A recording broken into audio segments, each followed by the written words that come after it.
Welcome to Man Does Tech, where I solve the problems you didn't even know you had. You start by confirming the essentials. Your iPhone supports Apple Wallet and the Railcard is active in the official app. Open the Railcard app and sign in if needed. Once in, find the specific Railcard entry and tap the visible Add to Apple Wallet control. If the app asks for permission to interact with Wallet, grant it now. Don't pause.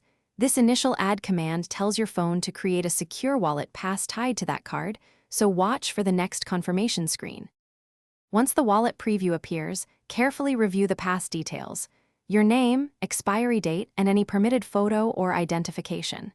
You can choose whether to enable express mode for quick tap travel or require Face ID/Touch ID for each use. Pick based on security versus convenience. After selecting preferences, press the final add button. The pass will install. Make sure you see it in Wallet. If installation stalls, try closing both apps and repeat the add flow to ensure the pass generates correctly.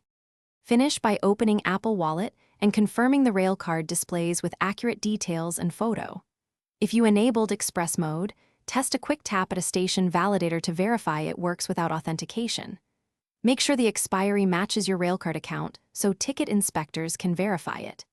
If the pass does not show or the validator rejects it, sign out of the Railcard app, restart your phone, and reinstall the pass. Most issues stem from app permissions or a stalled.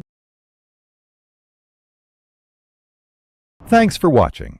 If you found this helpful, don't forget to like and subscribe.